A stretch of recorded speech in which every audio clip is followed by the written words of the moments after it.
மாணவர்கள் அனைவருக்கும் வணக்கம். நாம் இது வரைக்கும் ரெண்டு விதமான வீடியோஸ் பார்த்தோம். அதாவது பிஹெச் சம்மை பற்றி பார்த்துட்டு இருக்கேங்க. போன சம்மில் பார்த்தீங்கன்னா 1.0 இன்ட்டு 10⁻⁻4 மோலார் செறிவுள்ள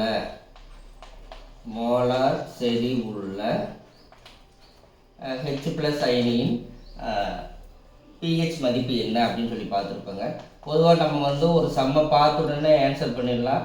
ஹெச் ப்ளஸ் அப்படிங்கிறப்போ அதனுடைய அடுக்கு -4ன்னா பிஹெச் மதிப்பு என்னவாக வருங்க? 4 தான் வருங்க. அதே மாதிரி உங்களுக்கு இதே மாதிரி சம்மு கொடுக்கணும்னு அவசியம் கிடையாது, வேறு மாதிரி கூட கொடுப்பாங்க. அப்போ நீங்கள் கன்ஃபியூஸ் ஆகிடக்கூடாது. உதாரணத்துக்கு 0.0001 மோலார் செறிவுள்ள இப்படி கூட கொடுக்கலாம். ஸோ இப்படி இருந்துச்சுன்னா நீங்கள் அதை என்ன பண்ணணும், இந்த ஃபார்மேட்டுக்கு மாற்றிக்கணும். எப்படி மாற்றுறது? புள்ளிக்கு அப்புறமா எவ்வளோ நம்பர் இருக்குதுன்னு பாருங்கள். 1 2 3. 1.0 இன்ட்டு 10⁻3 நம்பர் இருக்குது. இந்த 1ஐயும் கவுண்ட் பண்ணணும். 1 2 3 -3. ஸோ இப்படி மாற்றிக்கோங்க. அப்போ பிஹெச் என்ன வரும்? பவர் -3ங்காட்டி ஆன்சர் 3ன்னு சொல்லி வரும். ஓகே.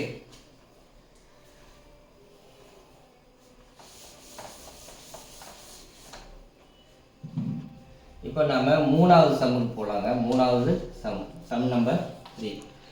1.0 இன்ட்டு 10⁻11 மோலார் செறிவுள்ள ஹைட்ராக்சைடு அயனியின் பிஹெச் மதிப்பு என்ன? ஸோ நம்ம சம்மில் ரெண்டு விதமாக நம்ம கான்சன்ட்ரேட் பண்ணணும். ஃபஸ்ட்டு ஒன், நமக்கு என்ன கான்சன்ட்ரேஷன் கொடுத்துருக்குறாங்க, என்ன செறிவு கொடுத்துருக்காங்க அப்படின்னு பார்த்துக்கணும். ரெண்டாவது, கொடுத்துருக்கிற சம்மு அமிலமாக காரமா அப்படின்னு நம்ம செக் பண்ணணும். அதுக்கான கீவேர்டு இங்கே கொடுத்துருக்க பாருங்கள், ஹைட்ராக்சைடு. ஸோ ஹைட்ராக்சைடுன்னு வந்தால் அது கண்டிப்பாக காரம். இப்போ காரமாக இருக்கிறப்ப நமக்கு 2 ஸ்டெப்பில் ஆன்சர் வரும். ஸோ காரம் அப்படின்னா நம்ம OH மைனஸ் எடுத்துக்கணும். ஸோ ஹைட்ராக்சைடுங்கிறப்ப OH minus is equal to கொடுத்துருக்கிற கான்சன்ட்ரேஷன் அப்படி எழுதிடுறேன். 1.0 இன்ட்டு 10⁻11. காரம்னா 2 ஸ்டெப்பில் ஆன்சர் போடணும். ஃபஸ்ட் ஃபார்முலா எழுதலாங்க. இது பிஹெச் ஃபார்முலா மாதிரியே தான்.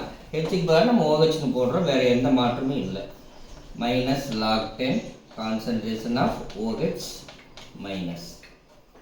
இப்போ என்ன பண்ணுங்கன்னா, ஃபார்முலாவில் அந்த கான்சன்ட்ரேஷன் OHக்கு பதிலாக 1.0 இன்ட்டு 10⁻11 அப்படியே போட்டிங்கன்னா போதுமான. 1.0 இன்ட்டு 10⁻11. ஸோ இப்போது என்ன பண்ணுங்கன்னா, மைனஸை காமனாக வெளியே எடுத்துக்கங்க. இந்த log 10ஆல் உள்ளே இருக்கிற நம்பரை மல்டிப்ளை பண்ணணும். உள்ளே 2 நம்பர் இருக்குது, 1.01 10⁻11 ஒன்று இருக்குது. ஸோ log 10 1.0 மல்டிப்ளை பண்ணுறப்ப அப்படியே எழுதிங்கன்னா போதும். log 10 1.0. இப்போ log 10ஆல் 10⁻11 பெருக்கணும். இப்போ பவர் என்ன ஆகுதுன்னா முன்னால் வந்துடுங்க. -11 log 10 உங்களுக்கு 10. So log 10 1.0 value 0 -11 11. log 10 value 1. அப்போ 11 பெருக்கல் 1 11. Minus into minus plus. So answer 11. So pOH 11. அப்போ நம்ம பிஓஹெச் கண்டுபிடிச்சிட்டோங்க. ஆனால் ஆக்சுவலாக நமக்கு என்ன கேட்குறாங்க, பிஹெச் தான் கேட்குறாங்க. ஸோ காரம் அப்படிங்காட்டி செகண்ட் ஸ்டெப்புக்கு போகிறோம். செகண்ட் ஸ்டெப் ஃபார்முலா என்ன? PH plus POH equal to 14. இப்போ பிஹெச் தான் கண்டுபிடிக்கணும். பிஹெச் அப்படியே வச்சுக்கோங்க. பிஓஹெச்சுக்கு பதிலாக நம்ம என்ன கண்டுபிடிச்சிருக்கிறோம்? 11 கண்டுபிடிச்சிருக்கோம். 11 இஸ் ஈக்குவல் டு 14. இப்போ பிஹெச் மட்டும் வேணும்னா பிஹெச் வச்சுக்கோங்க, லெஃப்ட் சைடு வச்சுக்கோங்க. 14 அங்கேயே இருக்கட்டும். ப்ளஸ் 11 அந்த பக்கம் போனால் -11. இப்போ பிஹெச் ஈக்குவல் டு 14ல் 11 போனால் 3. தான் நீங்கள் போட்டிருக்க சம்மு சரிதானா அப்படின்னா பிஓஹெச்சையும் பிஹெச்சையும் கூட்டினா 14 வரணும். இங்கே 11ங்களா, இங்கே 3, 11 + 3 14.